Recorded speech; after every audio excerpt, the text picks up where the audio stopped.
Hoje, a gente vai mergulhar fundo em um dos livros de negócios mais icônicos e também mais controversos que já foram publicados, A Arte da Negociação, de 1987.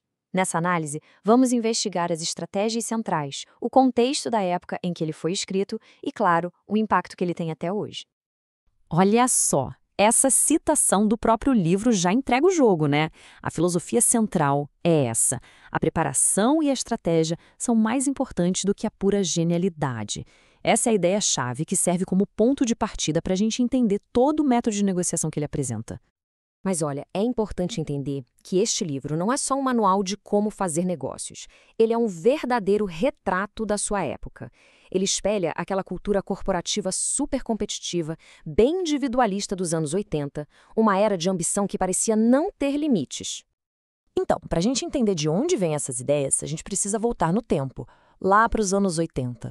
Foi uma década, assim, marcada pela ascensão do neoliberalismo, com políticas que favoreciam mercados livres, menos regulamentação, e isso tudo acabou alimentando um boom gigantesco de especulação imobiliária. Consolidou uma cultura de negócios onde o lema era vencer a qualquer custo. Quer dizer, esse foi o cenário perfeito, o terreno fértil para essas estratégias mais agressivas do livro surgirem. Ok, e como é que essa filosofia se traduz na prática? Bom, toda a abordagem de negociação do livro é construída sobre alguns princípios-chave, que a gente pode chamar de pilares. Chegou a hora de analisar cada um deles. A estrutura toda se apoia em 5 grandes pilares. Primeiro, pensar grande. Segundo, usar alavancagem. Terceiro, controlar a narrativa. Quarto, ser criativamente flexível. E por último, mas não menos importante, conhecer o adversário. O primeiro pilar, e talvez o mais famoso, é o pensar grande. A lógica aqui é bem direta. Mire no impossível para conseguir algo extraordinário. Quando se define metas super audaciosas desde o comecinho, os limites do que parece possível acabam se expandindo. Mesmo que o resultado final seja um pouco menor do que aquele sonho inicial, ele ainda vai ser muito maior do que se a meta fosse modesta. E o exemplo clássico disso, claro, é a icônica Trump Tower em Nova York. Foi um projeto que muita gente na época considerava loucura, impossível de fazer. Mas ele desafiou todas as críticas e acabou se tornando um verdadeiro símbolo dessa ambição grandiosa. Vamos para o segundo pilar. A alavancagem. E é importante dizer que aqui a alavancagem não é só sobre grana, tá? A ideia é usar absolutamente todos os recursos que estiverem disponíveis para ganhar uma vantagem. Informação, o timing certo, a reputação, até a percepção do público. Tudo vira ferramenta. E uma das táticas mais usadas para criar essa alavancagem é gerar um senso de urgência. É aquela frase clássica: olha, essa oferta só é válida até amanhã. Criar esses prazos artificiais coloca uma pressão na outra parte, sabe? Limita o tempo que a pessoa tem para pensar em contra-argumentos e acaba acelerando a decisão, muitas vezes a favor de quem está negociando. O terceiro pilar leva o jogo para fora da mesa de negociação, com um foco total na percepção do público. A estratégia aqui é moldar a história que se conta sobre o acordo, usando a mídia de forma estratégica para construir uma imagem de sucesso, de que aquilo é inevitável. Um caso que ilustra isso perfeitamente é o do Wollman Ring, lá em Nova York. A prefeitura passou anos e anos tentando reformar o rink de patinação e falhando. Aí Trump assumiu o projeto e, pasmem, concluiu tudo em apenas 6 meses. A publicidade positiva que isso gerou foi gigantesca e solidificou a reputação dele como alguém que resolve as coisas. E essa reputação, claro, se tornou uma ferramenta de negociação poderosíssima em outros projetos. O quarto pilar é a tal da flexibilidade criativa.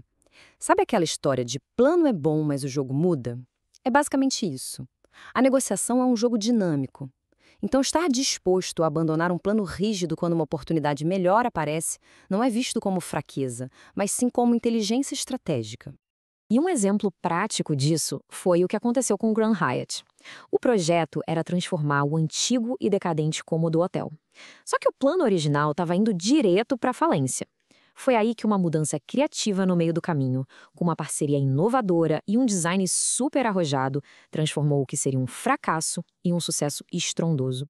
E para fechar, o quinto e último pilar que é totalmente focado na psicologia da coisa.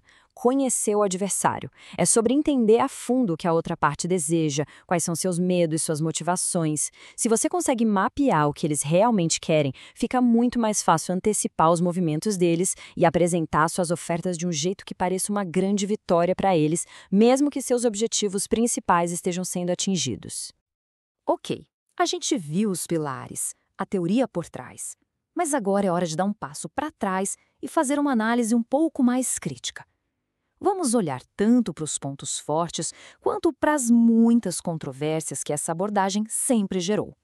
Então, a grande pergunta é: será que essas táticas funcionam sempre? São a prova de falhas? Ou tem um lado B nessa história toda? Um lado sombrio que pode acabar trazendo mais problemas do que soluções. E aqui a gente vê os dois lados da moeda. Os pontos fortes são bem claros, um foco implacável em resultados, uma grande capacidade de adaptação e um uso genial da publicidade. Por outro lado, as controvérsias são pesadas. Um estilo de confronto que pode destruir relacionamentos profissionais, uma valorização exagerada da intuição em detrimento de dados concretos e uma ética, para dizer o mínimo, bastante questionável em algumas táticas. E falando em ética questionável, a gente chega num dos pontos mais polêmicos e debatidos do livro, a tal da hipérbole verdadeira. A definição que o próprio autor dá é de uma forma inocente de exagero. Basicamente, é uma estratégia de promover uma versão da realidade que é amplificada, mas que ainda soa crível, para torná-la mais atraente. Claro, a linha que separa a hipérbole verdadeira da mentira pura e simples é extremamente fina e, obviamente, muito controversa. Bom, com toda essa polêmica e sendo um livro de décadas atrás, por que ele ainda é relevante? Por que a gente ainda fala sobre ele? Vamos explorar um pouco o legado duradouro dessa obra no mundo dos negócios e até fora dele. É interessante ver como algumas dessas lições, se a gente souber filtrar, ainda podem ser aplicadas hoje. Para startups, por exemplo, a ideia de negociar de cima para baixo, começando com a visão grandiosa. Para profissionais, o uso de prazos para acelerar decisões pode ser útil. Para investidores, a habilidade de enxergar potencial onde ninguém mais vê. Mas a crítica moderna também é muito forte. Hoje, em ambientes de negócios que valorizam cada vez mais a colaboração, esses métodos podem ser vistos não só como antiéticos, mas como algo que simplesmente não funciona mais. No fim do dia, o que fica é que o livro continua sendo um texto fundamental. Talvez não como um guia moral a ser seguido, mas com certeza como um estudo de caso fascinante sobre a psicologia do poder. Ele nos dá insights valiosos sobre gestão de crises e, principalmente, sobre o papel que a mídia tem na criação de valor e de percepção. Isso nos deixa com uma reflexão para fechar. Essa forma de negociar apresentada no livro é uma arte que nunca sai de moda, com lições que valem para sempre? Ou será que é só uma relíquia de uma outra época, uma era cujas táticas agressivas já não têm mais espaço no mundo de hoje? A resposta, no fundo, acaba definindo não só o legado do livro, mas também os valores do nosso próprio mundo dos negócios.